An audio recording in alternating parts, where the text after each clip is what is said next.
What if a museum curator found an artifact so ancient it defied the laws of physics? A sword that predates the Andromeda Galaxy with properties science can't explain. But when a human walks in and claims it's from his graduation, everything changes. This isn't just a relic, it's a key to time itself, and the story behind it will reshape how you see heroism forever. Imagine a museum so forgotten, it only gets 4 visitors in 73 cycles. That's where Vex 9 works, a curator surrounded by relics from before the Unified Council even existed. He walks halls filled with objects nobody comes to see, each one carefully catalogued and largely ignored. His life is quiet, predictable, almost meditative. He dusts displays, runs system checks, and watches the stars through the observation dome. Most days, the only company he has are the silent artifacts and the hum of climate control. But one object defies every rule he knows. They call it the Void Blade. It hangs in a stasis field, its surface so dark it seems to swallow light. Scanners can't agree on its composition. Some readings suggest it's metallic. Others indicate a form of crystallized energy. The more data he collects, the less any of it makes sense. Each analysis contradicts the last. There's no known element in the galaxy that behaves this way. Scientific instruments point to something even more troubling. The blade appears to be older than the Andromeda Galaxy. If that's true, it shouldn't exist. It conflicts with every model of stellar evolution and cosmic chronology. This isn't just an anomaly, it's an impossibility. Vex spends years studying it, running test after test, always hoping for a result that fits known physics. He never gets one. The blade remains a beautiful silent contradiction. Then one day a human walks in. He doesn't look like a scholar or a historian. He's just a visitor, wandering the empty halls with casual interest. But when he reaches the Void Blade, he stops. He leans close to the containment field, a faint smile on his face. Vex approaches, ready to explain the artifact's mysterious properties, but the human speaks first. "That's from my graduation," he says, as if identifying an old class photo. Vex just stares. The statement makes no sense. Graduation? From where? The human isn't joking. He points to a nearly invisible notch on the blade's edge. "See that? That's from when I had to cut through a temporal paradox during final exams. Tricky stuff. And in that moment, everything changes. The artifact isn't some ancient weapon. It's a tool, designed for manipulating time itself. It comes from a place outside normal space-time, built by people who treat paradoxes like engineering problems. The human's casual recognition unravels a mystery Vex has spent cycles trying to solve. This isn't the end of the story. It's the start of a deeper one, the kind that makes you question what's really possible." The human introduces himself as Marcus Webb, his tone matter-of-fact. He points to a containment field holding a relic the curator has studied for years. He says the blade isn't a weapon. It's a graduation sword from the Temporal Academy on Kepler 442b. Vex just stares, trying to reconcile this claim with the object's impossible age readings. Marcus gestures toward a tiny imperfection near the blade's edge, a mark so small it escaped all previous scans. He explains it's a micro-notch, a permanent record of slicing through a nested temporal paradox during his final examinations. The way he says it feels so casual, like describing a coffee stain on a textbook. For Vex, this simple statement shatters decades of scientific assumptions. This isn't a story about magic or fantasy. It's a story about training. Humanity, coming from a planet known for its extreme and often lethal conditions, developed a unique form of resilience. That toughness became the foundation for something far more complex: temporal mastery. The Temporal Academy isn't a myth. It's a rigorous institution, and its existence rewrites what's possible. The Academy itself operates outside the normal flow of time, situated in a stabilized pocket dimension. Students don't learn to fight with these blades. They learn to navigate. Think of the sword less as a weapon and more like a key or an anchor. It provides stability, allowing a graduate to move through the time stream without causing catastrophic ripples or reality tears. Each component of the blade serves a specific function. The metal absorbs chronometric radiation. The edge can sever paradoxical energy. The grip maintains a quantum link to the wielder. This isn't artistry. It's precise engineering for an environment where a single misstep could unravel causality. Graduation means you've proven you can use this tool without destroying everything. So this changes everything for Vex. The artifact isn't an ancient mystery to be solved. It's a piece of advanced technology from a civilization that treats time as a medium to be navigated, not a river to be observed. Its strange readings aren't errors. They're features. Its age isn't a paradox. It's a design specification. This reveals a hidden layer to human history. While other species built faster ships or bigger cities, a branch of humanity was learning to hold time itself. Their role isn't conquest. It's maintenance. They act as stabilizers, quietly ensuring that the flow of reality remains consistent and secure against paradoxes that could undo existence. The blade in Vex's museum is proof. It's a tool from a graduate who passed the ultimate test of responsibility. Marcus's casual identification opens a door to a reality where humanity's greatest achievement isn't what they've built, but what they consistently prevent from falling apart. Marcus explains the bond between the sword and its owner. He says her name is Kira Solis. The connection isn't just emotional. It's a physical law built into the blade during its creation. This bond operates across time and space, which explains all the strange readings Vex could never decipher. The sword doesn't just belong to Kira. In a very real sense, it is part of her. Think of the bond like an anchor line. When a graduate travels through time, the risk isn't getting lost in space. It's temporal drift. Your consciousness could scatter across centuries, or your physical form might desynchronize from the local timeline. The sword prevents that. It acts as a fixed point, a tether that keeps the traveler whole and centered no matter how far they journey. This creates a quantum connection that standard physics can't measure. It's not an energy signature or a material property. It's a link that exists outside normal cause and effect. That's why the scanners went haywire. They were trying to analyze a phenomenon that operates on a completely different set of rules, like trying to measure temperature with a ruler. This new understanding makes the sword's presence in the museum deeply significant. A bonded blade doesn't just turn up in a random collection. It shouldn't be possible. If the sword is here, separated from its owner, it means something has gone very wrong. The bond is designed to be unbreakable under normal operational conditions. Marcus suggests a frightening possibility.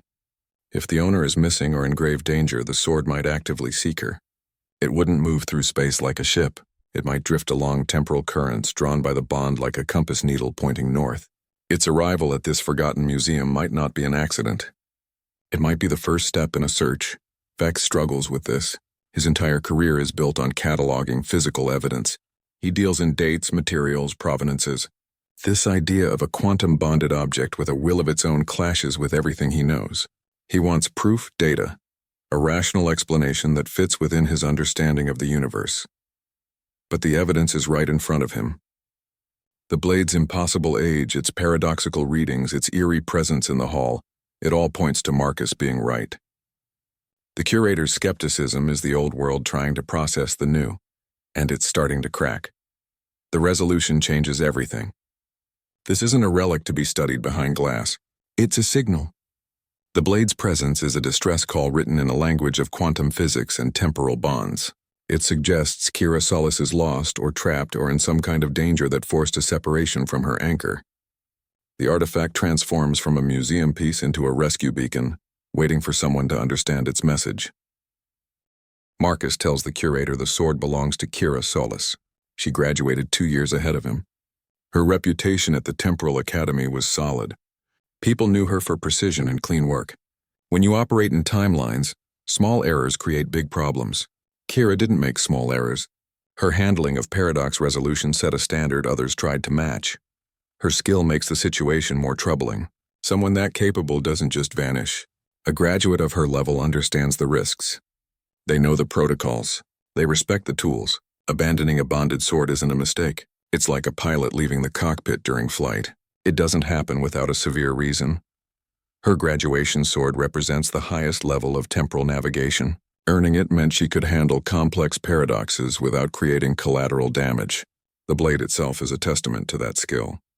Its condition, the subtle notch from the exam, all point to a graduate operating at peak performance. This wasn't someone who would carelessly lose their most important tool. The sword's location adds another layer of mystery. This museum sits at the edge of known space. It's remote, quiet, almost deliberately forgotten. For an object like this to appear here suggests an unusual journey. It didn't arrive through standard channels. The acquisition records are vague, listing it as an unidentified pre-council artifact. There's no paperwork tracing its origin. No record of who found it or where. This lack of provenance is a major red flag for temporal artifacts. These items require specific handling procedures. They shouldn't end up in civilian collections. Standard museums aren't equipped to contain or study them. The fact that it did end up here implies a breakdown in protocol. Something bypassed the usual safeguards. All this points to a difficult conclusion. Kira Solis didn't just get lost. A mission likely went wrong. She may have faced a situation with no good outcomes.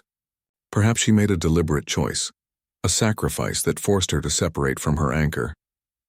The sword's presence here could be the result of that decision, an unintended consequence of a larger event. Her story transforms from a simple mystery into something deeper. It becomes a question of what someone that's skilled and disciplined would be willing to sacrifice.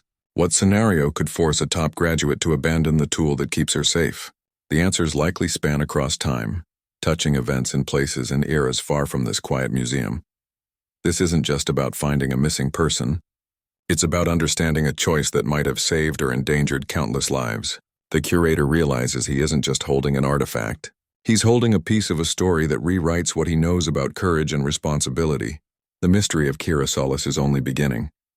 Marcus looks at the curator. He says they need to take the sword. The Temporal Academy has to secure it.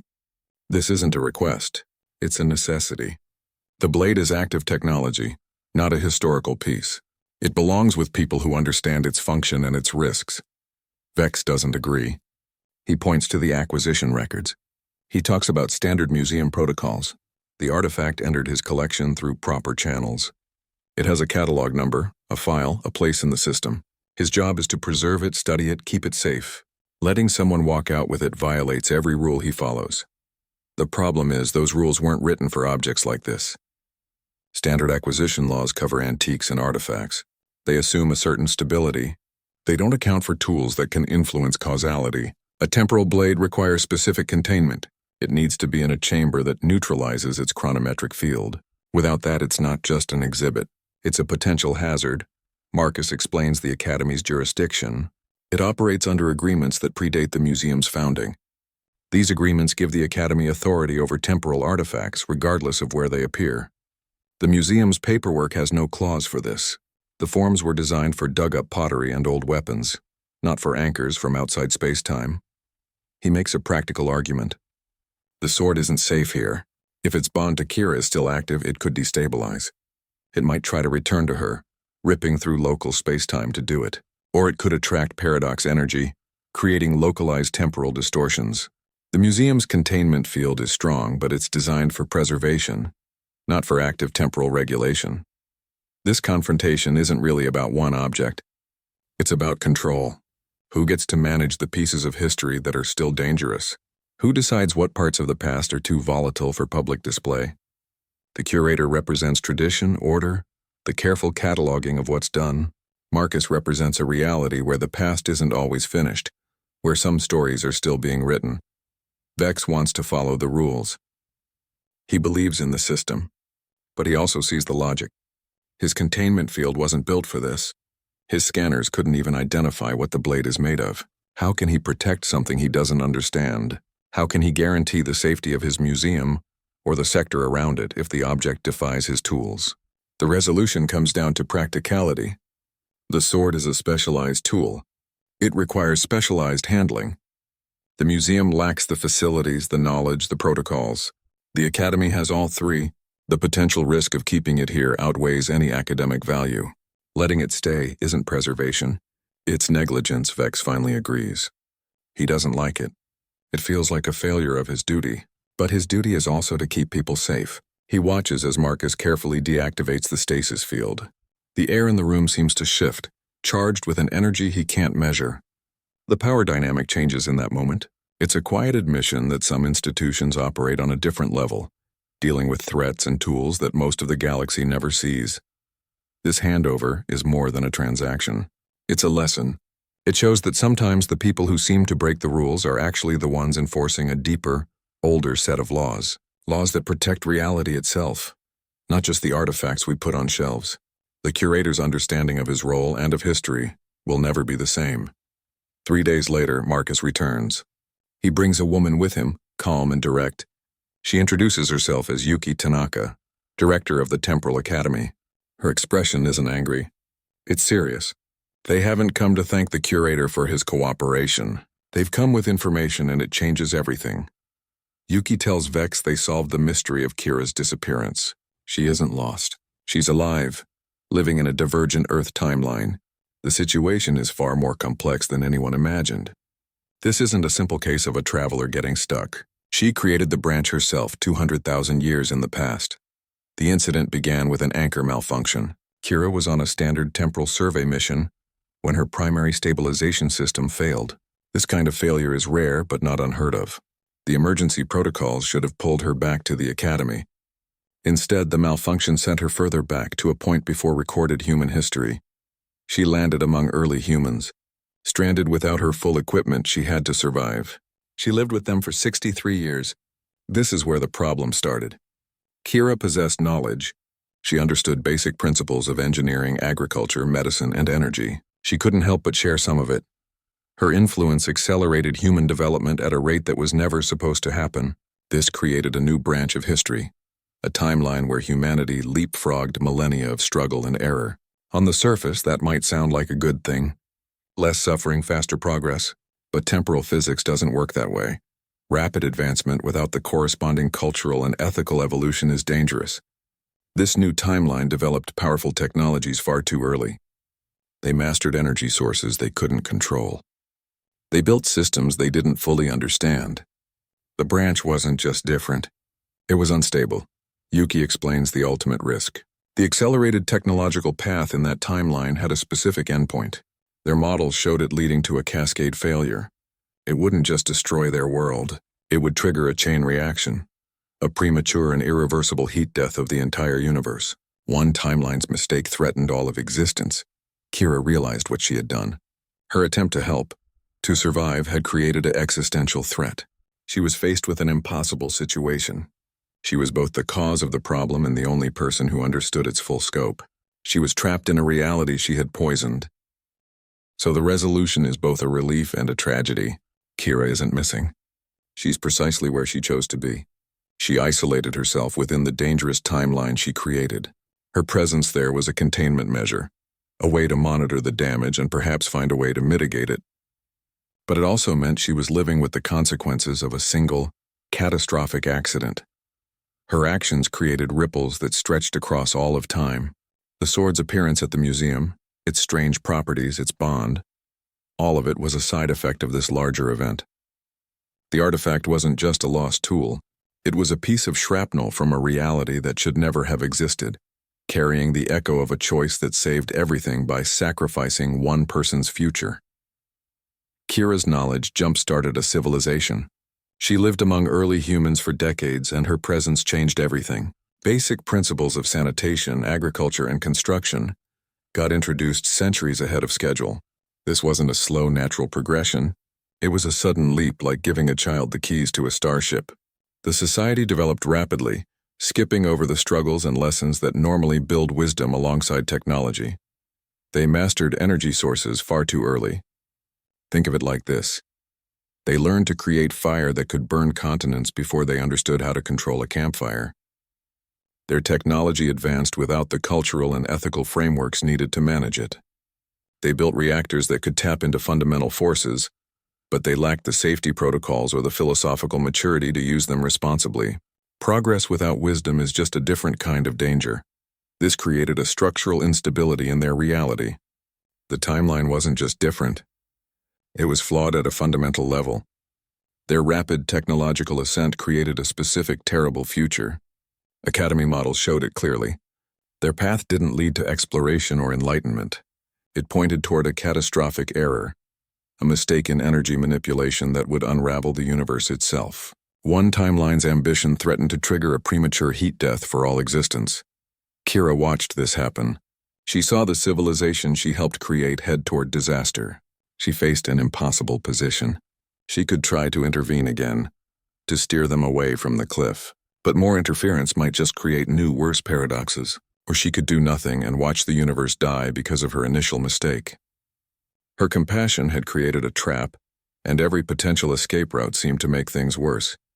The accelerated timeline became a threat to all creation. It wasn't just a parallel world living a different life. Its very existence posed a risk to the stability of the prime reality and every other branch. The laws of physics in that branch were bending under the strain of technologies they were never meant to hold. Kira's attempt to help had accidentally engineered a reality that was, by its nature, suicidal and destructive. She realized her presence was the core problem. She was the anomaly, the foreign element that had corrupted the timeline's natural development. Her knowledge was the seed that grew into a world-ending tree.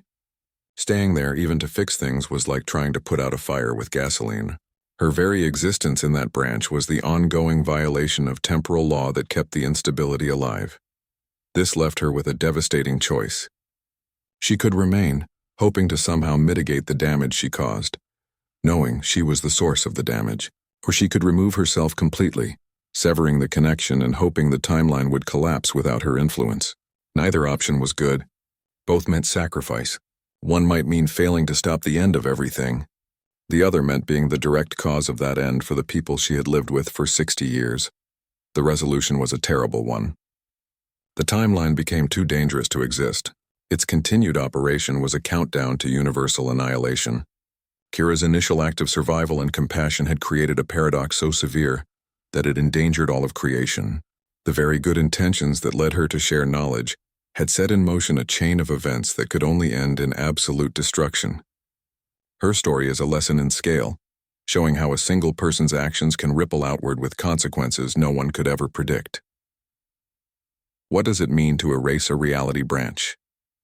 It's not like deleting a file. It's more like performing surgery on existence itself. Kira Solis made that choice. She used her graduation sword to sever her connection to the timeline she had accidentally created. This wasn't a simple retreat. It was an act of destruction aimed at preservation. The process required deleting the entire branch of possibility. Think of time like a tree. The main trunk is the prime timeline, stable and consistent. The branch Kira created was growing in a dangerous direction, threatening to poison the whole tree. Her only option was to cut it off. But cutting a branch that large isn't easy. It has weight. It has history. It has people. This created a fundamental paradox. The branch existed because Kira interfered. By severing herself from it, she removed the cause of its existence. The universe, in a way, rejected the timeline. It recognized the branch as an error, a glitch in causality. Once the source of the glitch was gone, the branch couldn't sustain itself. It began to unravel. This leads to a difficult question. How can someone survive erasing their own actions? If you remove the cause, the effect should disappear too. Kira solved this by using her sword as a lifeboat. The blade is designed to anchor its wielder in reality. During the severing process, she tethered her consciousness to it. The sword became her only fixed point while the timeline around her dissolved. She sacrificed the entire reality she helped create. This isn't a small choice. She lived there for 63 years. She knew those people. She helped build their world. Erasing it meant accepting that every life, every accomplishment, every moment in that branch would cease to exist. She didn't just leave them behind. She made it so they never were. This act of temporal surgery required incredible precision. A mistake could have damaged the prime timeline or scattered her consciousness across the void. She had to calculate the exact point of severance, like a surgeon finding the perfect place to make a cut. It demanded a level of focus and courage that's hard to imagine. The resolution is both terrible and noble. Kira performed the ultimate sacrifice. She erased her own impact to save all of existence. She chose the survival of the prime timeline over the lives of everyone in the branch she created. It's the kind of decision that defines a person, revealing a depth of responsibility that goes beyond personal attachment. Her choice represents the highest form of temporal duty. It shows that true responsibility means being willing to clean up your own mistakes, no matter how large they become. It means prioritizing the stability of reality over your own guilt or your connection to the people you harmed. This isn't about being a hero in the traditional sense. It's about being a guardian, someone who protects the whole even when it costs everything. The sword made this possible. It wasn't just a tool for the act. It was her only way to survive it. The bond between wielder and blade held her together when the universe around her was being rewritten. This demonstrates why these tools are so carefully designed and so strictly controlled. They aren't weapons. They are survival equipment for the most extreme scenarios. Kira's story transforms our understanding of sacrifice. It's not always about dying for a cause. Sometimes it's about living with the knowledge that you ended a world to save the universe. It's about carrying that weight without recognition, because the very act of your sacrifice erases the evidence that it was ever necessary. Her courage is quiet, absolute, and forever unseen by those she saved. How did the sword travel for 40 years before reaching the museum? The explanation lies in what happened immediately after the timeline severing.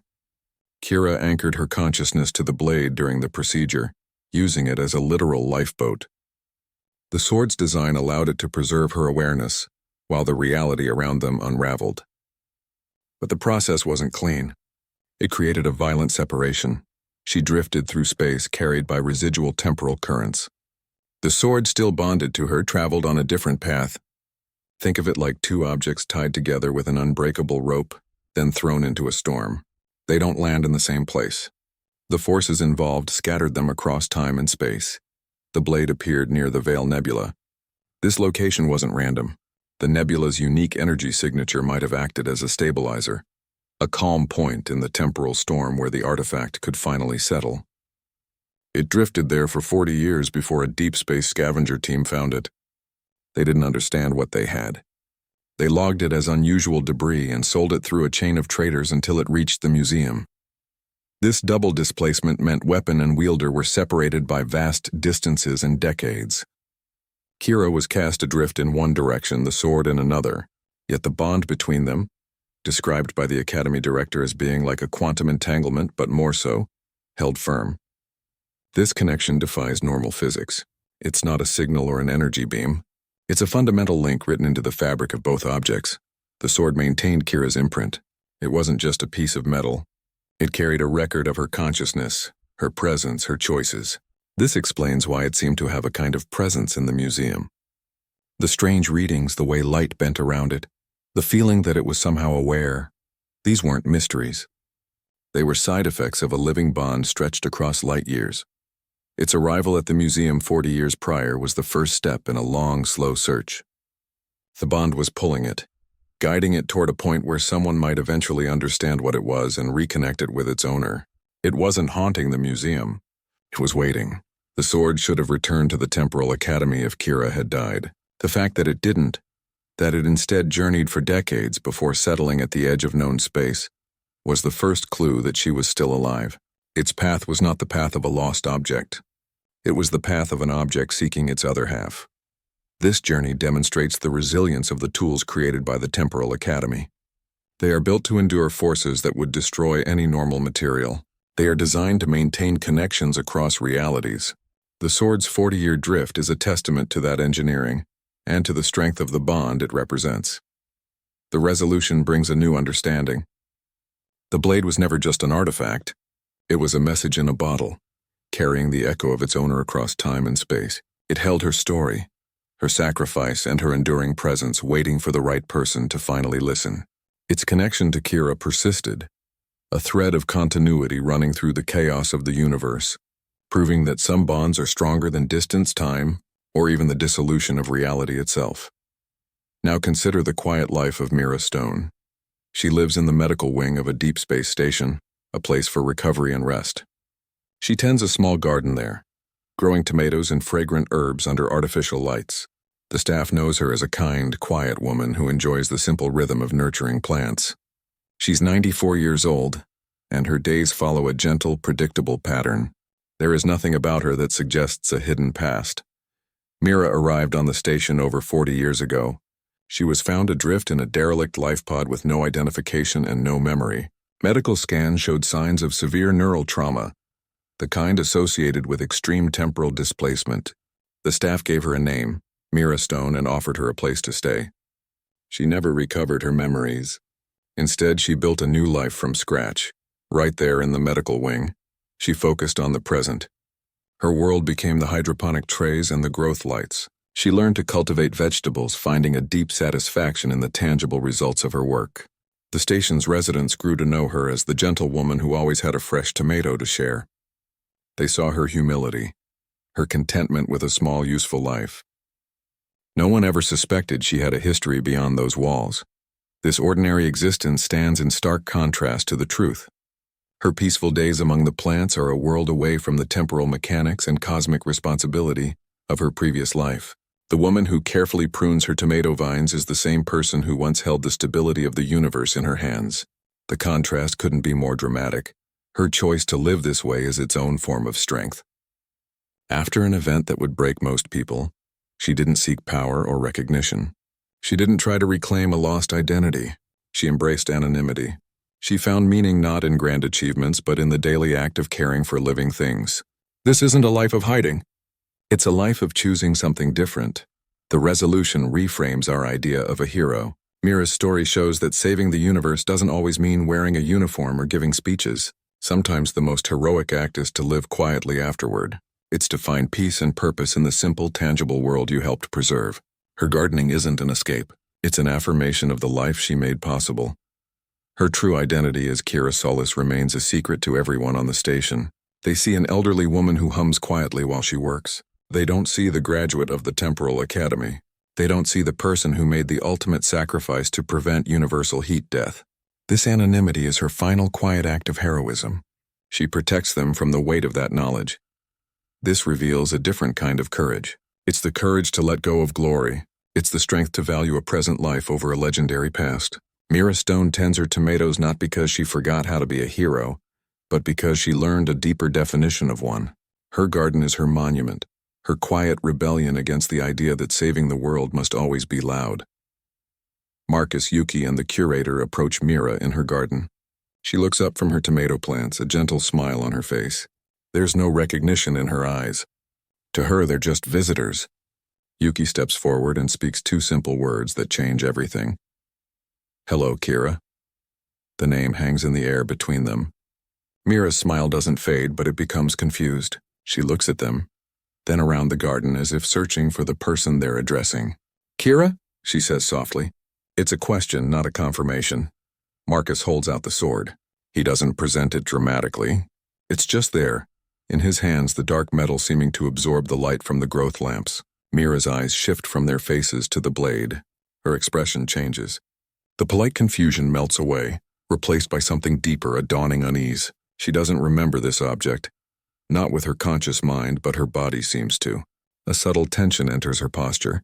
She reaches out, her hand moving almost on its own. Her fingers, stained with soil from her plants, brush against the cool metal of the blade. The moment she makes contact, her breath catches. Her eyes well with tears that spill over without a sound. It's not a dramatic sob. Just a quiet, profound release of emotion she didn't know she was carrying. The tears trace lines through the fine dust on her cheeks. Flashes of memory surface, not as clear scenes, but as fragments of feeling. The crushing weight of a decision. The stark loneliness of watching a civilization she helped build. The terrifying pull of unraveling reality. She sees a strange sky, feels the grip of a tool in her hand, tastes the metallic tang of paradox energy. The memories are disjointed. Emotional echoes without a clear narrative. They are the ghosts of a life she can no longer fully recall. Through the tears, she looks at Yuki, her voice a fragile whisper. I saved them, didn't I? It isn't a question seeking information. It's a statement seeking confirmation. It's the one piece of knowledge that survived the total wipe of her memory. The core truth buried deep within her. She doesn't remember how she did it or what exactly she saved them from, but she knows on a fundamental level that she made a choice to protect others. This moment isn't about getting her memory back. It's about understanding. She accesses just enough to grasp the scale of her sacrifice. The sorrow on her face is for the people and the world she had to erase. The quiet validation is for knowing that her choice, whatever it was, had meaning. She understands that the woman she was made a terrible, necessary decision, and that the woman she is now is living in the reality that decision preserved. The moment blends profound grief with a deep, quiet pride. She cries for the loss, for the weight of the act, but she also feels the rightness of it. Her tears are the final acknowledgement of a heroism that required everything from her and gave her nothing in return but the chance to tend a garden in peace. She holds the blade a moment longer, then lets her hand fall back to her side. The connection made, the truth acknowledged. The simple act of touching the sword gave her back the one thing that mattered, the reason behind her quiet life. Yuki makes the offer. She tells Mira they can restore her. The Temporal Academy has procedures for this.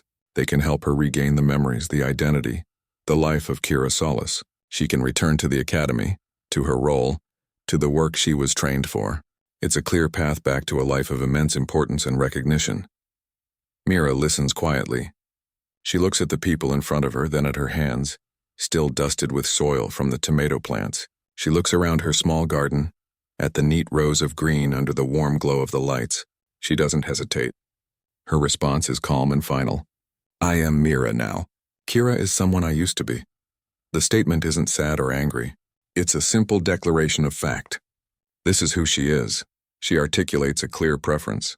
Her life here, with its simple routines and tangible results, holds more value to her now than the abstract high-stakes responsibility of a temporal guardian. The burden of her past heroism is a weight she has unconsciously shed, and she has no desire to pick it up again. She has found a different kind of purpose. Her tomatoes and her garden represent something profound. They are peace. They are a life built on growth and care, not on crisis and sacrifice.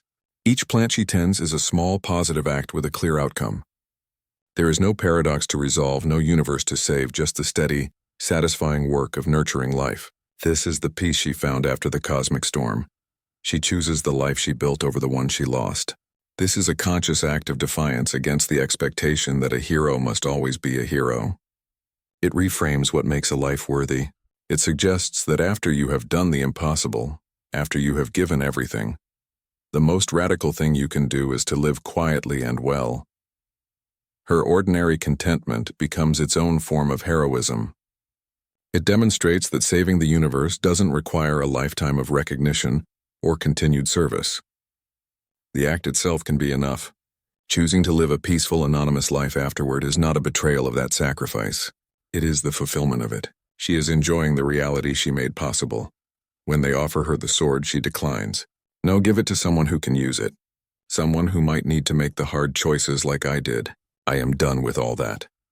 This decision highlights her complete detachment from that part of her existence. She is passing the responsibility and the tool to the next person. She is closing that chapter for good. The Academy accepts her choice. They understand that they cannot restore what was truly lost. Her memories aren't just buried. They are erased by the same act that saved existence. Trying to force her back would be a violation. They respect her autonomy and her commitment to this new quiet life. They see that Mira is not a broken version of Kira. She is a whole person who has moved on. The resolution is powerful. Mira's choice honors her sacrifice by living fully in the present. She is not haunted by the past. She is grounded in the now, in the smell of soil and the taste of a sun-warmed tomato. She demonstrates that the ultimate reward for saving everything can be the right to tend a small garden and be content. Her heroism continues not in action, but in her peaceful existence. Yuki and Marcus take the blade back to the Temporal Academy. It travels with them not as cargo but as a passenger. They treat it with a level of care that goes beyond simple respect for an antique. This object represents something far more significant than its physical form. It is both a hero's sacrifice made solid and a dangerously powerful piece of technology. Back at the Academy, the sword is received with a formal, quiet ceremony. It is not locked away in a vault. Instead, it is taken to a specialized analysis chamber. Technicians will study its structure, its energy signature, the unique wear patterns from its use. They will catalog every detail, creating a complete record of its journey and the strain it endured. This data is invaluable. The Academy understands the artifact's dual nature. It is a memorial to Kira Solis, a testament to her courage and the impossible choice she made, but it is also a functional tool, designed for a specific and critical purpose. It cannot be retired. To let it sit idle would be a waste of its potential and a dishonor to its history.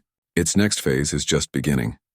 Its journey demonstrates a fundamental truth about such tools. They often outlive their original users. A hammer doesn't cease to be a hammer after the carpenter is gone. This blade was built to navigate time, and that purpose doesn't end. It is prepared for a new graduate, someone who will inherit both its power and the weight of its story. The sword may help future travelers avoid similar tragedies. The data from its analysis, the story of its use, and the paradox it helped resolve becomes part of the curriculum. Cadets will study this specific case. They will learn about the anchor malfunction, the creation of the divergent timeline, and the catastrophic risk it posed. They will analyze Kira's decision to sever the branch. This integration into training is crucial. It turns a single event into a universal lesson. Future graduates won't just learn theory. They will study a real-world example of temporal ethics and extreme responsibility. They will understand the real, lasting consequences of even well-intentioned interference. The sword's history becomes a practical guide for navigating impossible choices. The resolution is both somber and hopeful. The blade continues its original purpose, ready to serve a new generation of temporal guardians. It is cleansed, recalibrated, and eventually presented to another graduate who has proven they understand the weight of the responsibility. The tool is the same, but its meaning is now deeper. Its history becomes a permanent lesson in sacrifice and duty.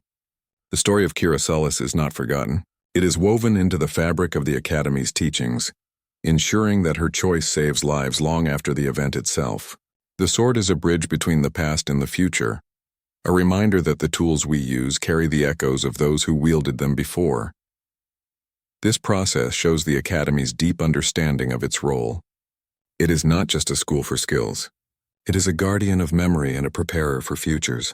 By honoring the tool and the story it represents, the institution ensures that each new graduate steps into their role with a fuller understanding of the costs and the necessities of protecting time itself.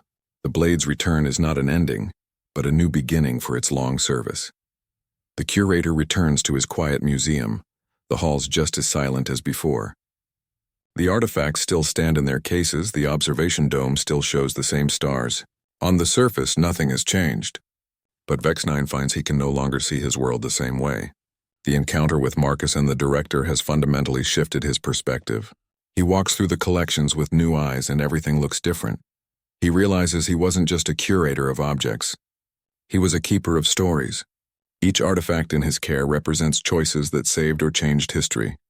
The simple ceremonial blade from the Third Unification War isn't just metal. It's a decision made by a diplomat to seek peace over victory.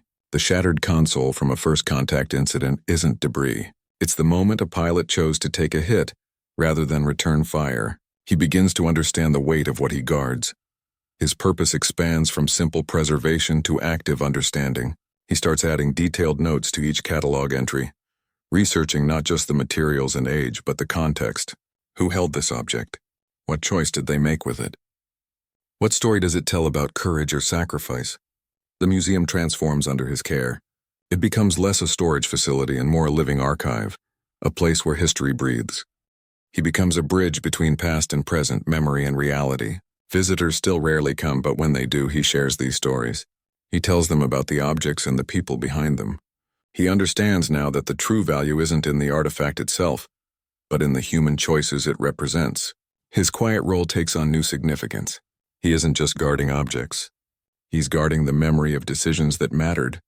The resolution brings him a deep sense of meaning. He finds fulfillment in protecting the stories of unseen heroes. He understands that the most important acts often go unrecognized, that history is built on countless quiet sacrifices. His museum becomes a testament to that idea. Each item in his collection is a voice from the past, and he is the one who ensures those voices are not forgotten.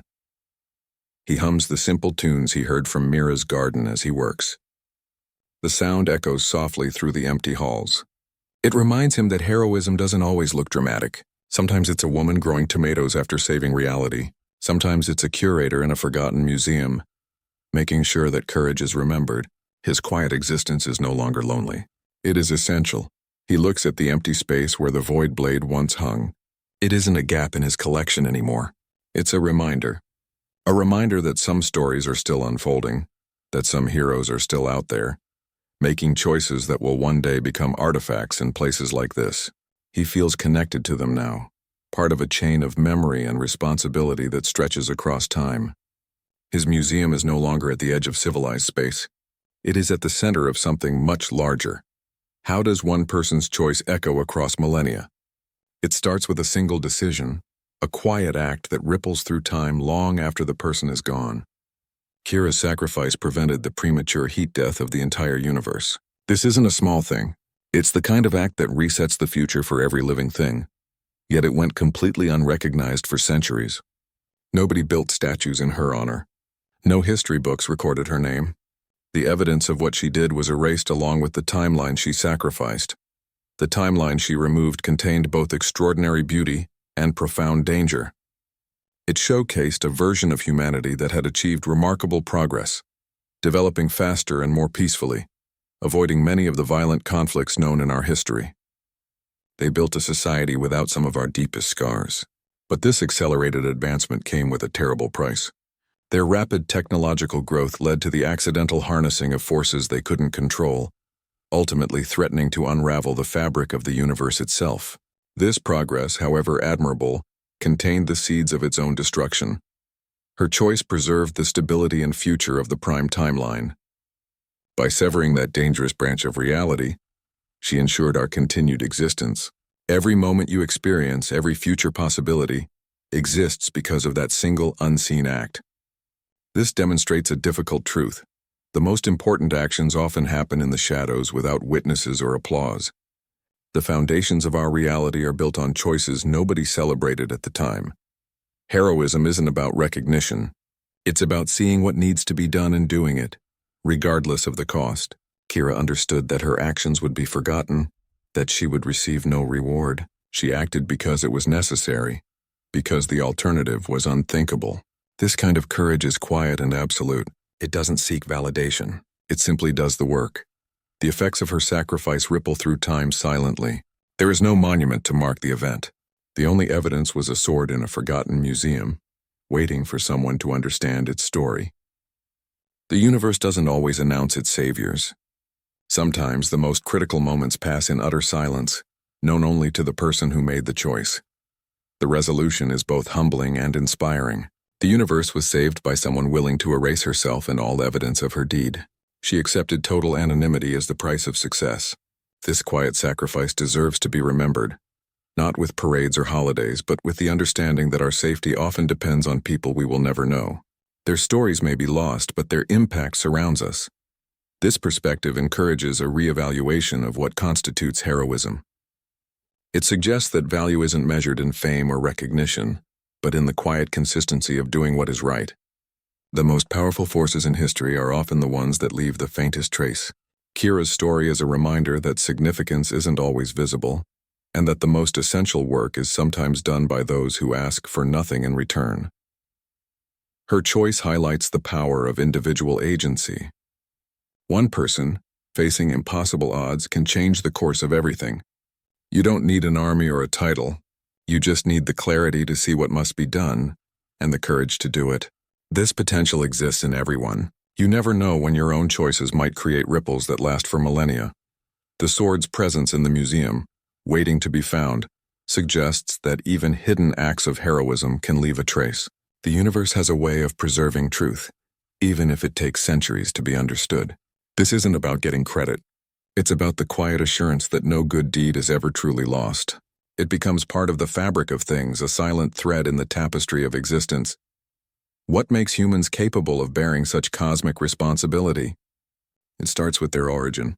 Humans come from a death world, a planet where survival was a constant struggle against extreme conditions. That environment forged a unique kind of resilience. Generations of adapting to constant threats shaped their biology and their mindset. This harsh beginning unexpectedly prepared them for the complexities of temporal realities. The skills needed to survive predators and disasters translate well to navigating paradoxes and causality shifts. Human creativity and adaptability allow them to bridge unimaginable challenges. Their brains operate with a certain beneficial chaos, a flexibility that more rigid species lack. This mental agility lets them find solutions where others see only impossibility. They don't just follow rules. They understand when to bend them, when to rewrite them, when to create entirely new approaches. This trait is essential when dealing with something as fluid and unpredictable as time.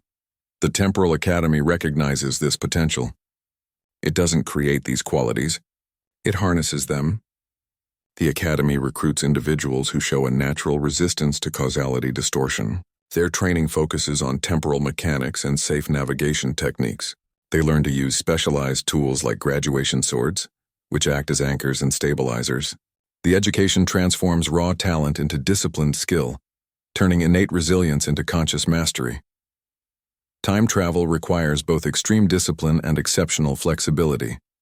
This combination is rare. Most species excel at one or the other. Humans specialize in both. They can follow precise protocols while also improvising solutions when those protocols fail. This dual capability makes them uniquely suited for temporal work. They respect the rules enough to follow them, and they understand them enough to know when to break them. Humanity's role in the universe involves guarding temporal stability. This isn't a role they sought. It's a responsibility they grew into because of their unique capabilities. Their work often involves unseen sacrifices and anonymous heroism. They operate in the background, preventing disasters before they happen, fixing errors in the timeline without recognition. Their successes are measured in crises that never occur. This role demands a specific kind of endurance. Human resilience allows them to handle the psychological weight of temporal manipulation. They can make difficult choices like erasing entire timelines and continue functioning. They can bear knowledge that would break other species. Their greatest strength isn't power or intelligence. It's the ability to endure what would destroy others, to make impossible choices and still find meaning in simple things like growing tomatoes. Their capacity for sacrifice sets them apart. A human can erase their own existence from history if that's what protecting the timeline requires. They can live with the knowledge of actions that can never be acknowledged or celebrated. This anonymous heroism forms the invisible foundation that keeps reality stable. The universe depends on people willing to do necessary work without expectation of reward or recognition. Human resilience makes them ideal guardians of time itself. Their mixed nature, part discipline, part chaos, matches the dual nature of time, which follows rules but also contains infinite possibilities. They don't conquer time. They partner with it, using their unique qualities to maintain balance and prevent catastrophe. Their story suggests that sometimes the most dangerous origins produce the most essential protectors. Weeks later, a new visitor arrives at the museum. This time, the visitor isn't a time traveler. He's a young researcher studying ancient pre-galactic trade routes. He approaches Vex with specific questions about early navigation tools and their potential influence on cultural exchange. It's the kind of academic inquiry the museum was built for, but the curator's response is different now. Vex listens to the questions about trade routes, but his mind goes to a deeper place. He realizes the artifacts in his care hold significance far beyond their material form. They aren't just objects to be catalogued. They are windows into the choices and sacrifices that built the civilization this researcher is studying. The history he seeks is right here, but it's written in a language of quiet courage, not economic patterns. He decides to share Mira's story. He doesn't start with the sword. He starts with the woman in the medical wing, the one who tends tomatoes and hums quiet tunes. He explains how her simple life conceals an act of cosmic salvation, how her choice to remain anonymous is itself a form of heroism. He uses her story as an example of the real histories hidden within the museum's walls, the stories that don't make it into standard historical records. The researcher's reaction is not what Vex expects. The young man isn't confused or skeptical. He's fascinated. His interest in dry economic history transforms into a genuine curiosity about the people behind the artifacts. He starts asking different questions. Who made this? What were they trying to achieve? What did they sacrifice? This shift validates the museum's new purpose completely. It confirms that the true value lies not in the objects, but in the human stories they represent. Vex walks the researcher through the collection again. Every artifact now seems like a potential secret. A simple communication device isn't just old technology. It might be the tool that prevented a war. A weathered journal isn't just a log. It could contain the final thoughts of someone who made an impossible choice. The museum transforms from a display of things into a gallery of decisions, each object a testament to a moment that mattered. Word begins to spread. The museum, once so forgotten it saw only 4 visitors and 73 cycles, starts attracting a different kind of guest. They don't come for the most impressive displays. They come asking about the stories. They want to know about the quiet heroes, the unseen sacrifices, the choices that shaped their present. The museum becomes a destination for those seeking deeper truths about how their world was built. Vex finds a new rhythm to his work. He still dusts the displays and runs system checks. But now he hums the simple melodies he learned from Mira. The sound fills the quiet halls, a gentle reminder of the quiet courage he's dedicated to preserving. His work is no longer lonely. It feels essential. A vital act of remembrance in a galaxy that often forgets its most important builders. Even a quiet institution at the edge of civilized space can illuminate profound truths. It just needs the right person to arrive and see its potential. The museum's transformation wasn't about becoming famous or crowded. It was about finding its true purpose as a living memorial to the choices that usually go unseen. It stands as proof that history is not just about events and empires. It's about the individual moments of courage that make those events possible, waiting patiently for someone to come and listen. Why do the most important acts often go unrecognized? This story pushes back against our usual ideas about heroes and what they deserve. We tend to celebrate the visible ones, the leaders who give speeches, the soldiers who win battles, the explorers who plant flags on new worlds. We build monuments to their achievements, but what about the people working in the shadows? The ones making choices nobody will ever see. Their contributions are just as vital, sometimes more so, yet they receive no applause. Kira's choice represents the ultimate form of sacrifice without reward. She saved all of existence, then walked away from any recognition. Her heroism isn't in a moment of glory everyone witnessed. It's in her decision to remain anonymous afterward, to let the universe continue without ever knowing what she did. This reframes sacrifice as something deeply personal and enduring, not a public performance. It becomes a quiet commitment, not a dramatic event. Her choice to live as Mira Stone adds another layer. After saving reality, she didn't seek a position of power or a life of honor. She chose ordinary contentment. She found meaning in a small garden and a peaceful routine. This suggests that a simple life can be a powerful counterweight to cosmic peril. The most important guardians might not be the ones seeking glory, but the ones who do the work and then quietly return to their lives, asking for nothing. This perspective challenges the idea that heroes must always be larger than life. It argues that true impact often comes from self-effacement, from placing the needs of the whole above the desire for personal recognition. The people who fix problems before they start, who make sacrifices nobody knows about, who choose anonymity over acclaim, they form the invisible foundation reality is built on. You don't see their work, but you experience the stability they provide. Think of it like the foundation of a building. You never see it. You admire the design, the windows, the structure above ground, but the foundation is what keeps it all standing. It does its job silently, without any decoration or celebration. Unseen heroes are like that. Their actions are the supports that hold up our everyday existence. Their stories remind us that value isn't measured in fame, but in the quiet consistency of doing what is right, especially when no one is watching. Kira's story invites you to reconsider what makes a person heroic. It suggests that courage isn't always loud. Sometimes it's a quiet voice making a hard choice. Sometimes it's the strength to walk away from a story you saved. The most essential work is often done by people who will never be celebrated, whose names are known only to a few or to none at all. And that's okay. Their reward isn't in the memory of others. It's in the reality they helped preserve. The universe was saved by someone willing to erase herself to protect others. That kind of sacrifice deserves to be remembered, even if only in the mind of one tentacled curator in a forgotten museum at the edge of civilized space. Remember that heroism isn't always about grand battles. Sometimes it's growing tomatoes and living quietly after saving reality itself. Subscribe for more stories that reveal humanity's quiet strength in the cosmos.